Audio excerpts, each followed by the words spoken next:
Q news అందించే అవకాశాన్ని సద్వినియోగం చేసుకోండి.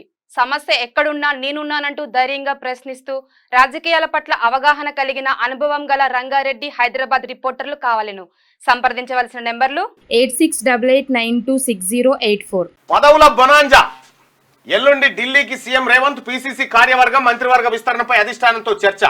సామాజిక సమీకరణలు చూసుకొని టీపీసీసీ చీఫ్ కార్యనిర్వాహక అధ్యక్షులు ప్రచార కమిటీ చైర్మన్ నియామకం, 4 మంత్రి పదవులు, ఉపసభాపతి, చీఫ్ విప్ పైన నిర్ణయం, బీసీ కమిషన్ సహా పలు కార్పొరేషన్ పదవుల భర్తీకి ఛాన్స్. బీసీ కమిషన్ చైర్మన్ గా విహెచ్ నిరంజన్ పేర్ల పరిశీలన. రైతు విద్యా కమిషన్లకు కోదండరెడ్డి, ఆకునూరి మురళి పేర్లు. 19 లేదా 20 పదవుల భర్తీపై ప్రకటనకు అవకాశం. నేడు కాగ్నిజెంట్ కొత్త క్యాంపస్ షురు. కోకాపేటలో ప్రారంభించనున్న ముఖ్యమంత్రి రేవంత్. దక్షిణ కొరియా నుంచి వచ్చిన అనంతర కార్యక్రమానికి 10 లక్షల చదరపు అడుగుల్లో కార్యకలాపాలు, 15,000 ఉద్యోగాలు, హైదరాబాద్ లో 5వ. సో మొత్తానికి పదవుల బొనాంజా ఇప్పబోతా ఉన్నాడు, ముడిపోబోతా ఉన్నాడు ముఖ్యమంత్రి. ఎల్లుండి ఢిల్లీకి సీఎం రేవంత్, పీసీసీ కార్యవర్గం మంత్రివర్గ విస్తరణపై అధిష్టానంతో చర్చ. అయితే ఇక పీసీసీ కార్యవర్గం, పీసీసీ చైర్మన్ గా ఎవరిని పెట్టబోతున్నారనేది చాలా ఉత్కంఠగా ఉండే. అయితే ఒకవైపు మధు యాష్కి గౌడ్కి ఇస్తారని, రెండోది మహేష్ గౌడ్కి ఇస్తారని, మూడోది బలరాం నాయక్ పేరును మేమే తెర మీద తెచ్చినామని చెప్పి చామల కిరణ్ కుమార్ రెడ్డి చెప్పిండు.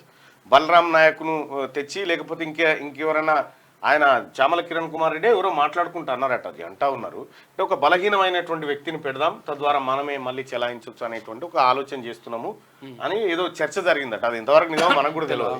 సో మొత్తానికి పీసీసీ చీఫ్ ను ఇటు బలరాం నాయక్, మధు యాష్కి గౌడ్ లేదంటే మహేష్ కుమార్ గౌడ్ అని చర్చ జరిగింది. వాస్తవానికి ఏంది అసలు విషయం ఏంటంటే, ధర్మపురి ఎమ్మెల్యే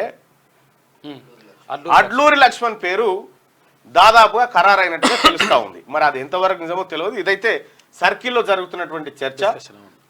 ఆయనకు పీసీసీ చీఫ్ ఇచ్చేటువంటి అవకాశాలు ఉంటాయి. ఎందుకంటే ఆయన ఐటీసీ నుంచే ఉన్నాడు, ఐటీసీ నుంచే ఎన్ఎస్సీఐలో పనిచేసిండు, యూత్ కాంగ్రెస్ లో పనిచేసిండు.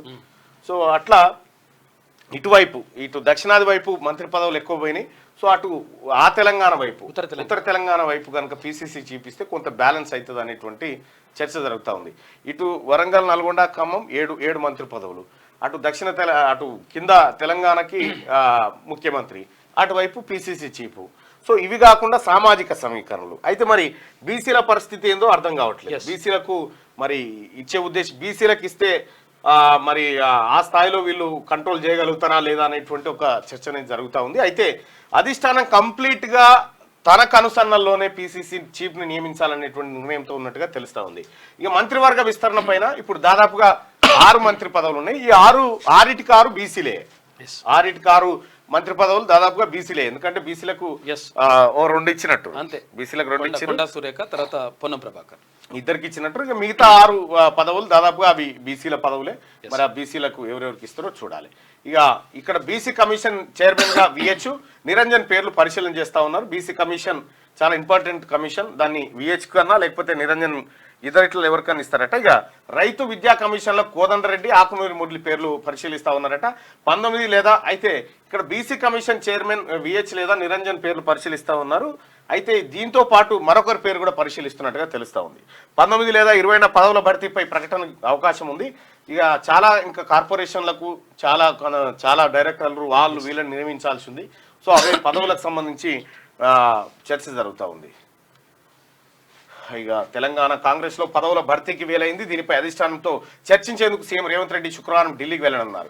ఏఐసీసీ అధ్యక్షుడు మల్లికార్జున ఖర్గే, అగ్రనేత రాహుల్ గాంధీ, సంస్థాగత ప్రధాన కార్యదర్శి కేసీ వేణుగోపాల్తో భేటీ అయి టీపీసీసీ కార్యవర్గం మంత్రివర్గ విస్తరణపై చర్చించనున్నట్టు పార్టీ వర్గాలు తెలిపాయి. అలాగే బీసీ, రైతు, విద్యా కమిషన్లు సహా పలు కమిషన్లు, కార్పొరేషన్ల చైర్మన్ పోస్టుల భర్తీకి సంబంధించి అధిష్టానంతో ఆమోదముద్ర వేయించుకోనున్నట్టు తెలుస్తోంది. మొత్తం అన్ని కలిపి 20 నుంచి 30 దాకా పదవుల భర్తీకి అవకాశం ఉన్నట్టు చెప్తున్నారు. ఈ చర్చల్లో డిప్యూటీ సీఎం బట్టి విక్రమార్క, మంత్రి ఉత్తమ్ కుమార్ రెడ్డి కూడా పాల్గొననున్నట్టు తెలుస్తుంది.